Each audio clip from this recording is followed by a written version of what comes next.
はい、皆さんこんにちは。ココイストアートディレクターの内海ますみです。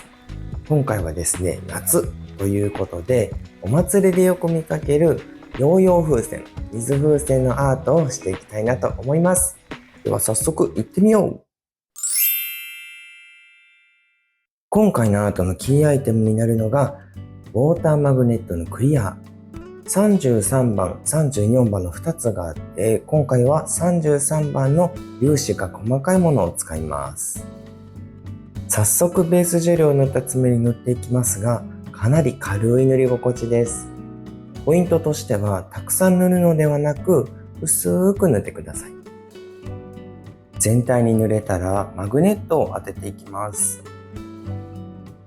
クリア感を楽しみたい場合は、光っているところ、光っていないところの差をしっかりつけた方がいいのですが、今回は上に乗せていく色もキャンバス代わりにするために、しっかり全体的に粒子を立たせていきます。しっかりと粒子が集まったら、間を置かずにライトで硬化をしていきます。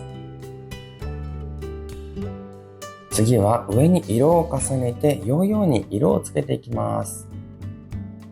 この時上に乗せていくジェルの量で色の濃さをお好みで変えてみてください。239番ジアロイエローグラスを塗った後、そのまま固めずに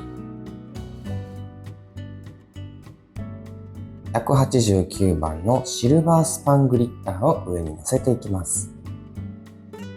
グリッターの位置はランダムで大丈夫なんですけれども、上から下に最後ストロークをしてなじませていくので、思っているよりも少し上にラメを置くといいかなと思います。もしイエローが少し薄くなりすぎたりした場合は、上からそのまま足してなじませて硬化をしていきます。ヨーヨーの柄に使っていくカラーを選びます。今回はカリビアンターコイズ、原宿ピンク、そしてホワイトを選びました。全体に薄くアートクリアジェルを塗っていきます。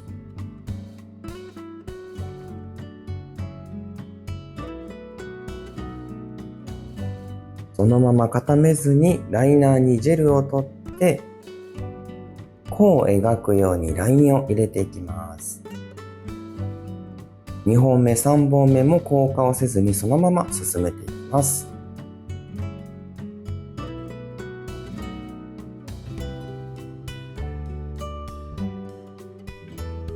せっかく色付けした黄色が消えてしまわないようにバランスを見ながら他のカラージェルも入れていきます。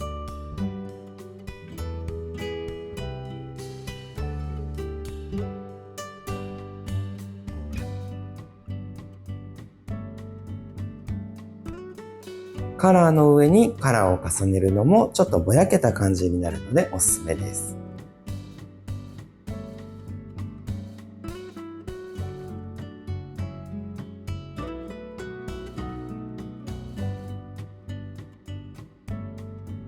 アートの最後に全体的にいくつか水玉を入れていくんですけれども、こちらの工程も固めずにそのまま進めてあげてください。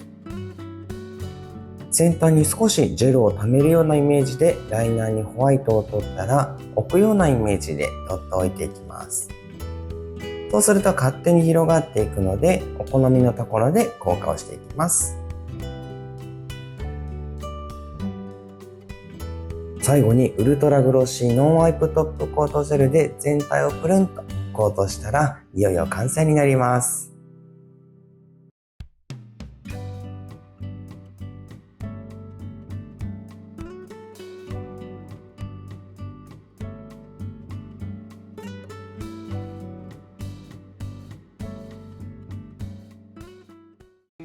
皆さんも自分の好きな色でいろいろと挑戦してみてくださいね。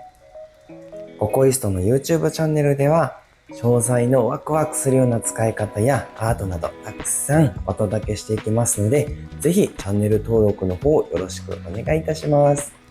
アートディレクター内海がお送りしました。またねー。